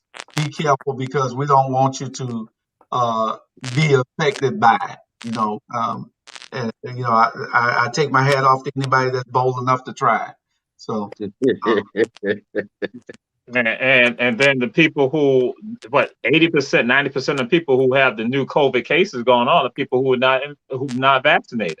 And people think, like what you're saying, Brother Julius, when they try to go and say, well, somebody else, they're vaccinated, they got it. But guess what? Their symptoms have been more subdued than with regards to some other folks. And so, but the ones who are dying are predominantly the ones who were not vaccinated. So, and you can come up with all the rationales, all the excuses, and all the reasons, all the sickness, or listen to the propaganda of other people. And see, that's why, again, here go black folks following the propaganda from other folks. We understand about, again, the historical context and the medical apartheid. We understand that. But that was something different when we try to address some of it. So what we got to understand, like, hey, listen, you are not vaccinated. So guess what? You need to take all the precautions not to cause problems for my family members. You need to do all the issues, do all the things. Again, like Robert said, love thy neighbor instead of following the insanity and the propaganda of the folks. Yeah, and we get while we're on it. I'm sorry. I gotta say, I get so sick of the Republicans. How the hell you gonna sit here and be against socialism and all this, but all of a sudden y'all want to do socialism with Afghanistan? Where is all that belief and that support now when we got a crisis in America? Where was all that belief when Ahmaud Arbery was getting killed and black folk getting murdered every day? I just want to give a shout out to our good GOP friends, especially those who want to identify as GOP and black. Y'all help me understand it. Shit. Facts. Man, this is, what got me? What got me when JoJo, I call him JoJo, I guess he had his 6 months with View. Be honest, I didn't even look at it, man. In Washington, it's chaos. Just like this coronavirus is just no facts, it's just chaos. And sometimes, man, you get to a point. No, I'm speaking for myself. I get to a point where I would go in my house, shut my damn door, cut the TV off, and just be me. I just get tired of all this shit. You know what I'm saying? That's just my opinion. That's what I do. Everybody can do what they want to do, but this is what I do. I don't want to hear that shit. I don't want to hear the news. I don't want to do nothing. Just leave me alone. I put my phone on do not disturb. Sometimes you need to reset and get some time to yourself. Just reset, because it'll make you frustrated. You know what I'm saying? So like I said, this is what I do. Everybody can do it different. Came here, shut my damn door, mute, and reset and get ready for tomorrow. All right. Stay away from the Falcons games. And don't put to the Braves games either. That's how you reset. We got 4,000 students quarantined in Chatham County right now. 4,000 parents are sending their kids to school sick, knowing that they're sick, and they're infecting other kids. So parents, you have to have more. Yeah. We got to do better. We have to do better. Stop sending your kids to school, Karen. Yeah. Boy, let me tell y'all, I had a woman named Karen at my job today acting like a damn Karen. And I was 2 shakes away from damn telling her to shut the fuck up. That was you the only one on here cussing tonight. Well, I'm just telling y'all about my day. Y'all don't want to hear about it? But no, I got her doing all that cussing. That ain't godly. America after dark is that ain't godly. Yeah, I'm just telling y'all. Sandra, she is a complete asshole. That's what she is. That's what she was being. That's what she was being. An asshole. Yeah, I'm telling you. And I started to I'm like, listen, Karen, I got time today. For real. You gonna say the B word. That's what you gonna say. Yeah. Look here. The Weeping Time Coalition. The Weeping Time. We need to do whatever we can to make sure that we are helping this cause. It is our heritage. They're trying to wipe it away, and this is how they get rid of a people. Before you know it, 100 years from now, they'll be done got rid of all of us. Well, that's y'all black mayor. That's y'all black mayor. No. I ain't gonna blame it on just one person. I think Reverend Small said it right a few weeks ago. Where's the black clergy? Where's the NAACP? Where are y'all? Yeah. It's a damn shame that Reverend Smalls, and I forgot the pastor he mentioned, another pastor. Come on, clergy. Where y'all at? Pastor Gordon. Yeah. Yep. There's 3 pastors in there. I think they had Pastor Charles there. They had Pastor Farrell there. They had about 4 of them. But you know, it's 1,000 of them here. Where are they at when you only got 4 or 5 coming? It's 1,000 of them there. They have been neglecting their own community forever, and God is not going to look good upon that. This is my thing. Those gates, or whether they go right or whether they go left. Stop showing up when the camera's on. Show up when the camera's off sometime. Yeah. Yeah.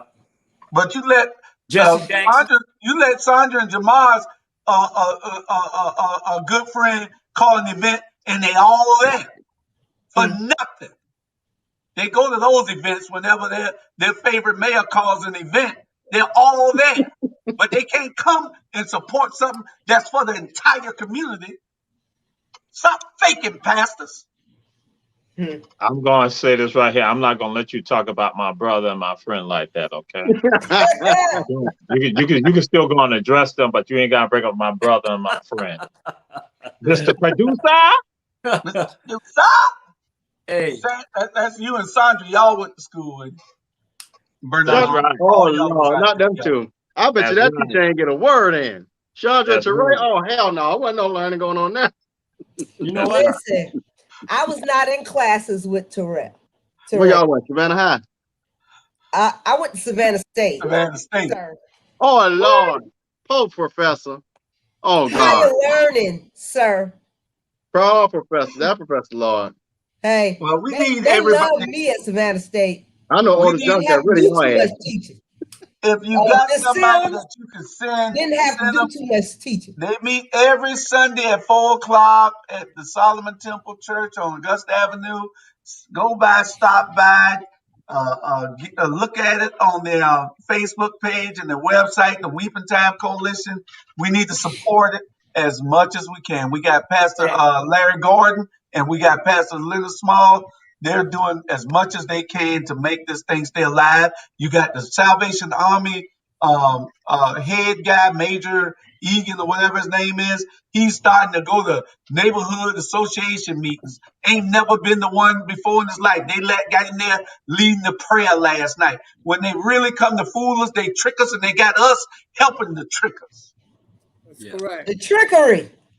You know, Bradley Plywood, you know that name, Bradley Plywood, Mr. Brad. That was my first job at Bradley Plywood. I stayed there behind Francis Bartow. But yeah, right there in Francis Bartow. I stayed there for 2 years. Everybody that worked there was like way older than me. They was very old folks, you know, like they say slave mentality that y'all say. They worked there, and at the end of the day, most of the people worked there stayed there for about 20 years, 25 years, 30 years. You get sucked in there, and I got out of there. And Mr. Bradley, I remember Mr. Bradley told me when I went in, I called him Mr. Bradley back then. Mr. Bradley, I can call him something else now, but he said, I'm leaving. I said, and this happened. I said, I'm leaving, I'm going. I'm moving on. I'm going to the I said I'm going and I got another job. I'm moving on to the bank. You know what he told me? He said, you can go ahead, but you'll be back. Ooh. He said, you can go ahead. It's certain things that'll motivate your ass.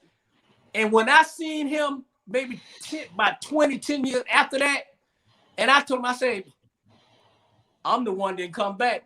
He said, you sure didn't. I said, bye. Wow. Yep. That's back then. That's how it was. You get there and you stay there for 30 years and you there's no way out. But hey, is he out of business now? I don't. If he's alive now. No. I said the business still exists. He's still a man. No, I don't know.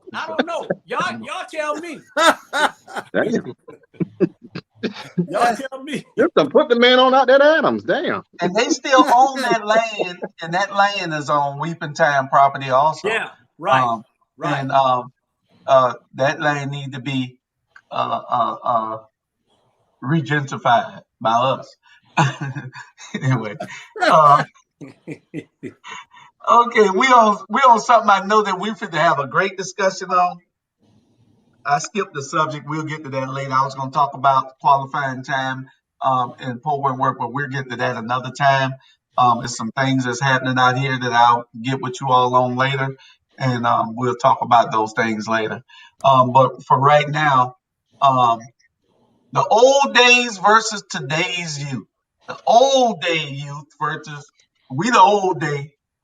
Now we're talking about the new day. Shit. Okay. Anything born after, I think any child born after 2000, any child born after 2000 is certifiable retarded. I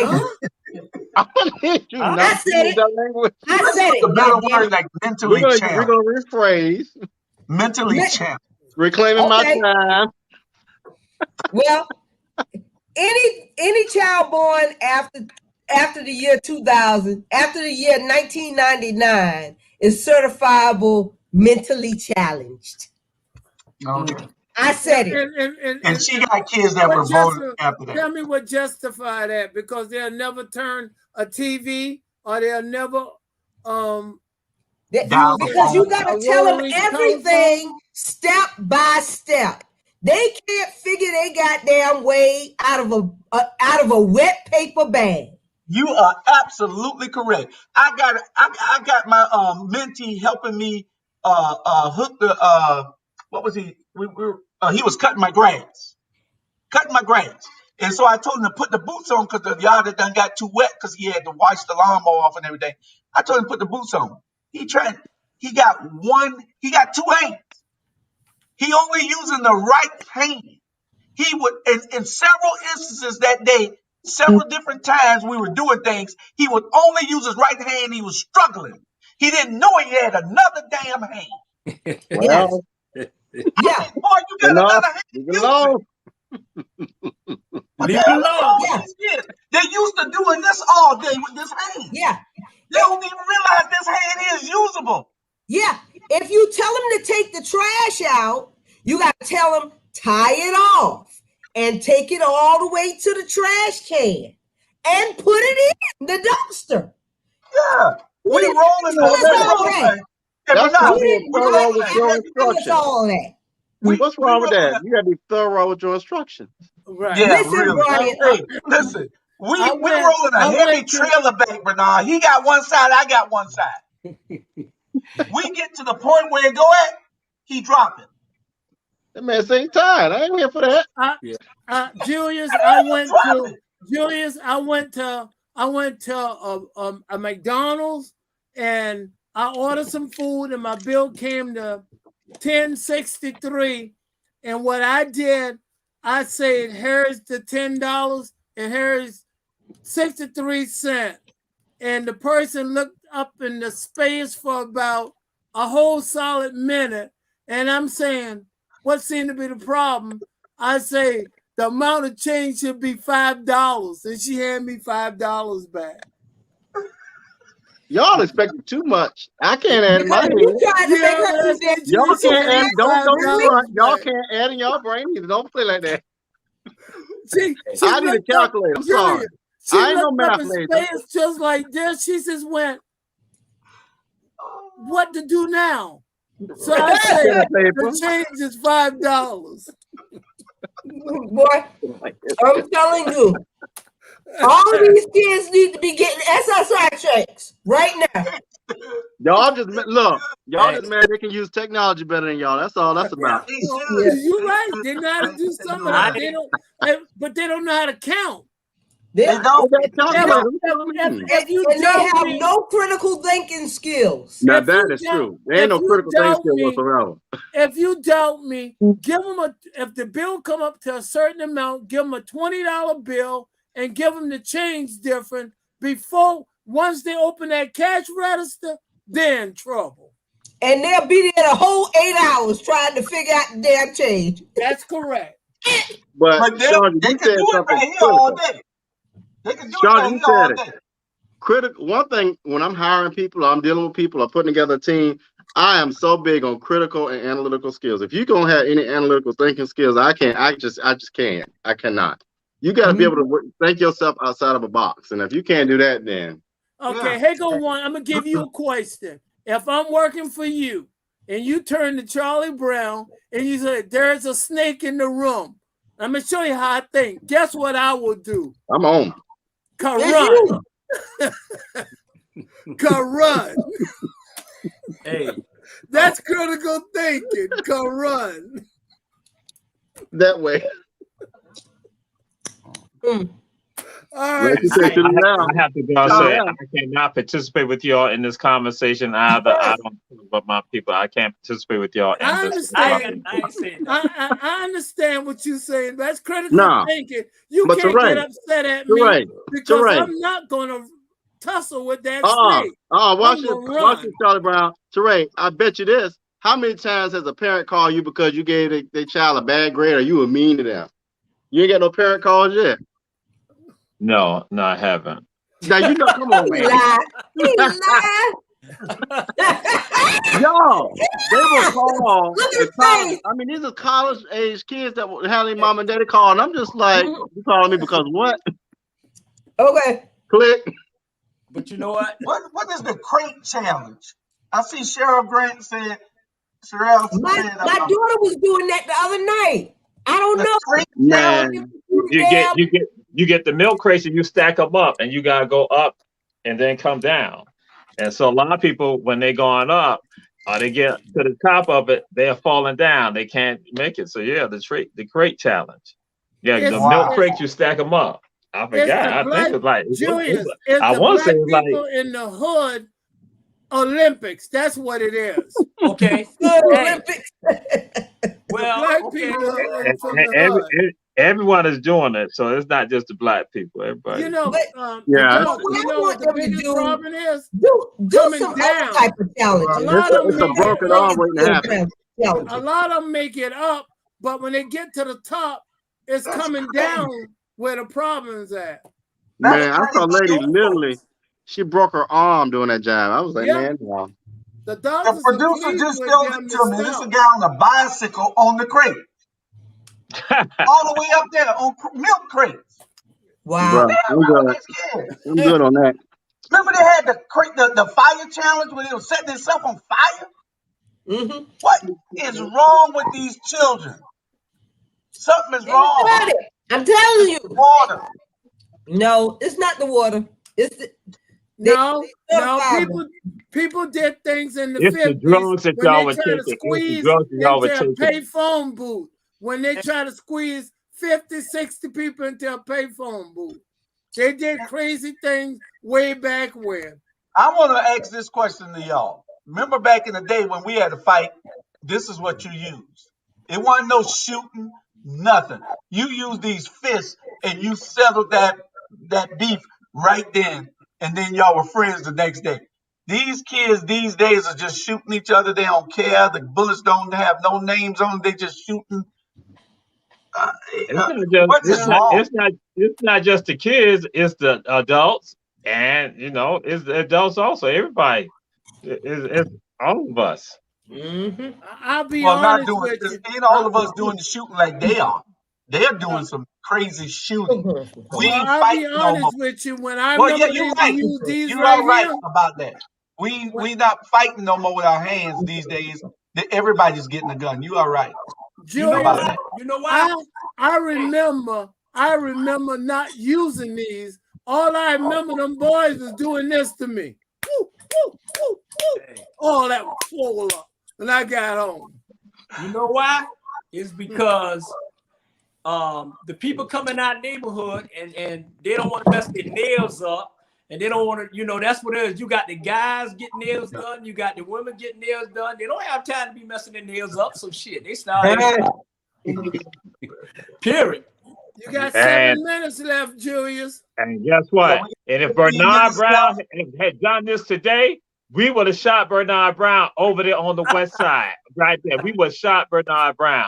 One of us would have been packing from Jenkins. We would have shot Bernard Brown. We would let y'all know on the west side, Augusta Avenue, Bay Street, all that in Garden City. We would let y'all know.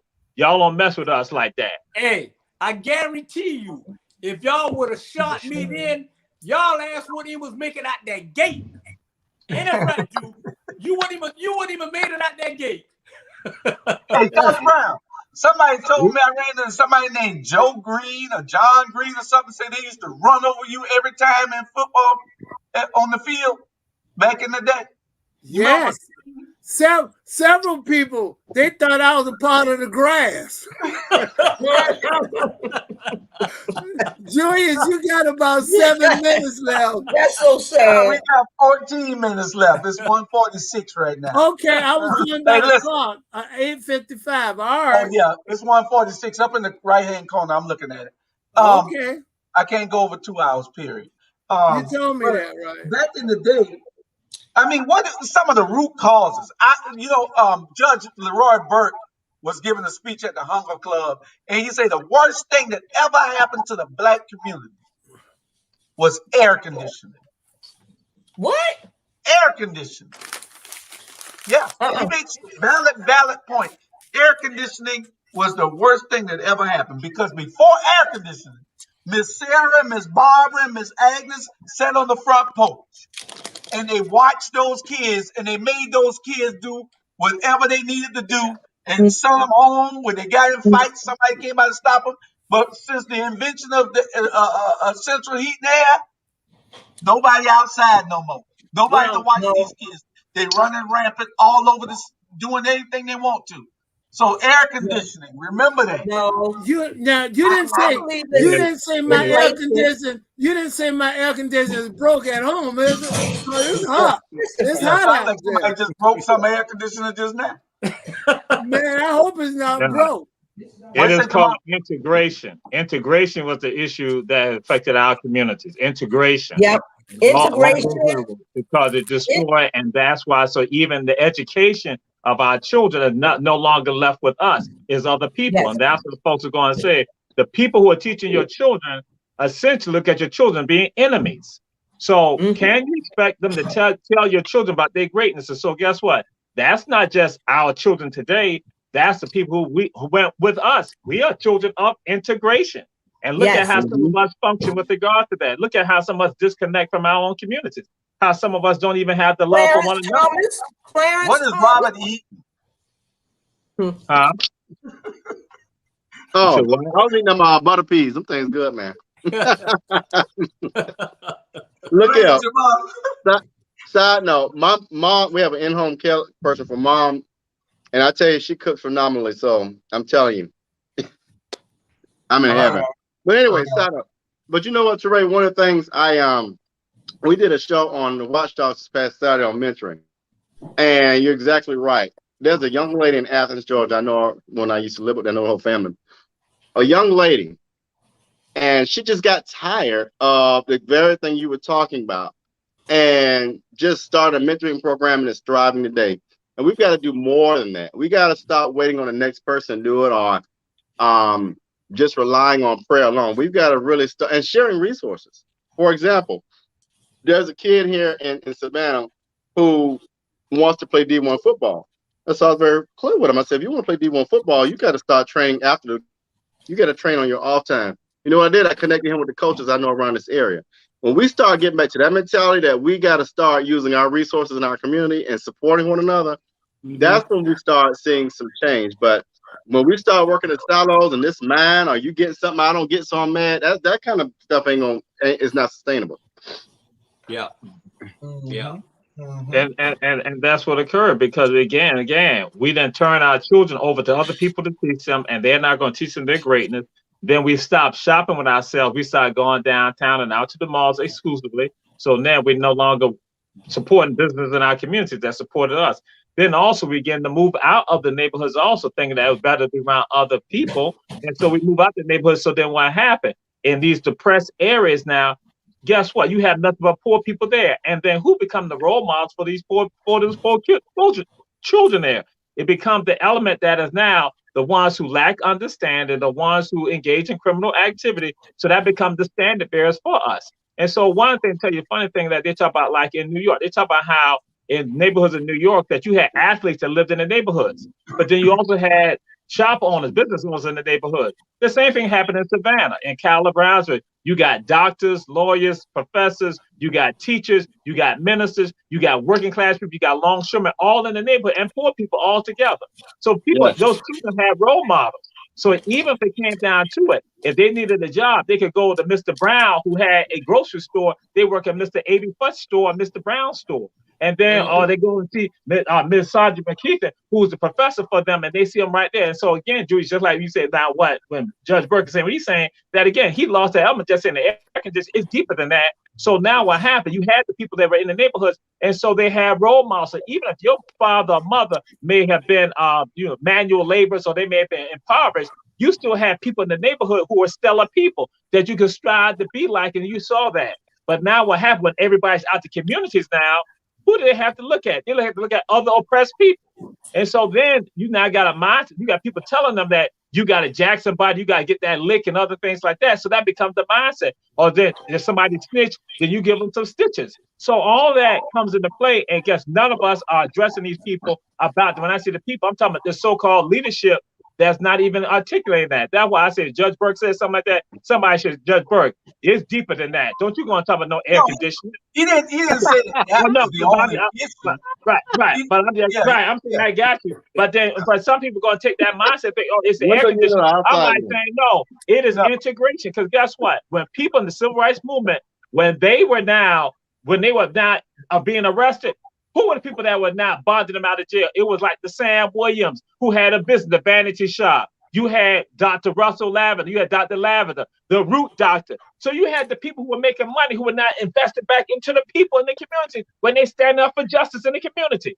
So tell me today, how many Black business owners are doing something like that? How many Caucasian business owners are doing something like that? Because again, I'm not putting the burden just on Black folks today, because again, we are spending our money more with them. So they have an obligation to us too, but we don't hold them accountable like that. We're going to criticize Black people all the time, but won't criticize those Caucasians who getting our monies also. Kroger's, what are you doing for us, Kroger's? What are you doing for us, Publix? What are you doing for us? AT&T, what are you doing for us? T-Mobile, what you doing for us? We spending our money with y'all, but y'all ain't doing nothing for our community.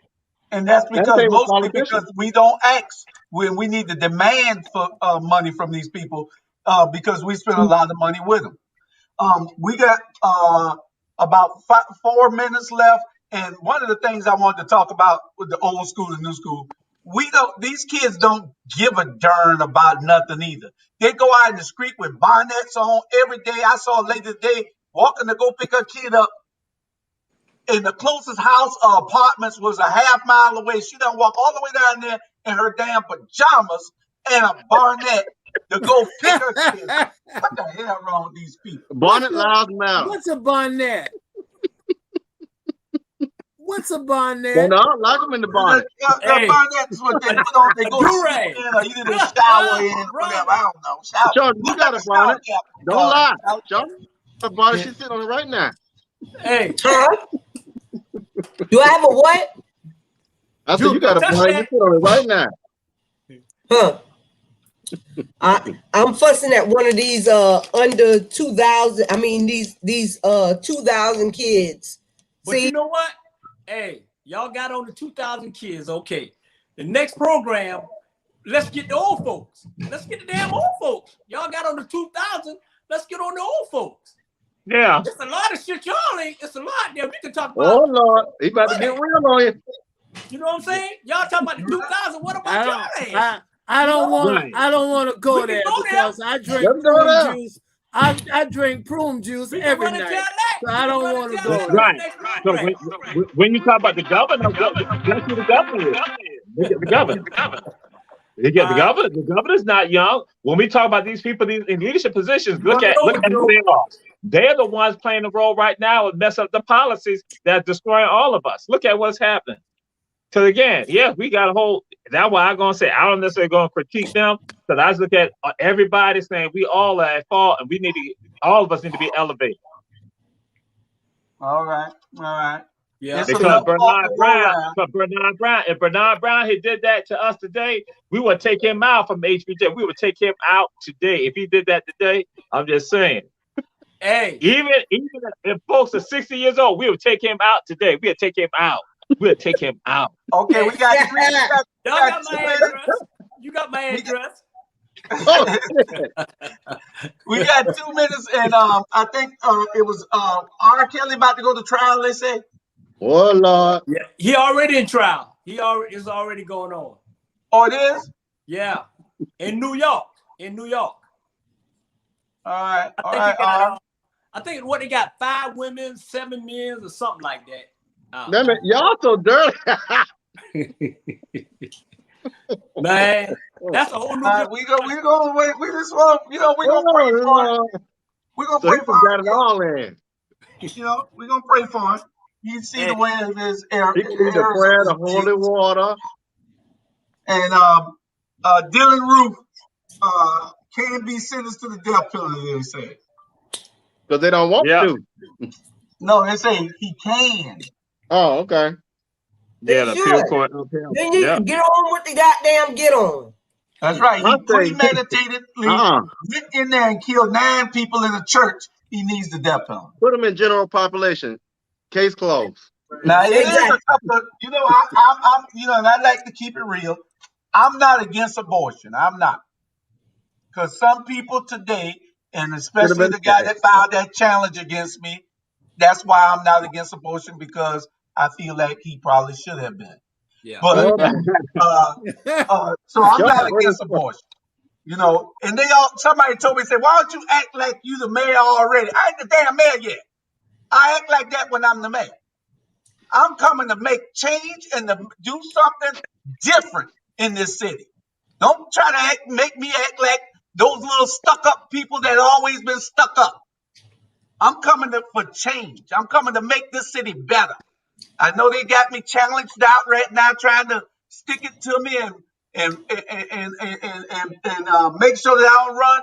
But I got something for them. But here's the thing, Julius, and my thing is, even though you're gonna win, you still are you, and that's what killed me with folks. Like I'll give a great example. People see a pastor having a drink. He's a damn human. Pastors drink. Newsflash. Yeah, they drink and they have sex. Come on, we are going because I cannot go over 2 hours. We're at 1:58. I got to end. We'll see y'all on next Wednesday, right here on the back channel, and we'll see you this weekend on all the other shows. But I got to end this right now because I can't go over. If I go over, I can't do a repeat. Let it go. I love you guys. Love y'all too. Preachers all night long. Preachers all night long. Preachers all night long.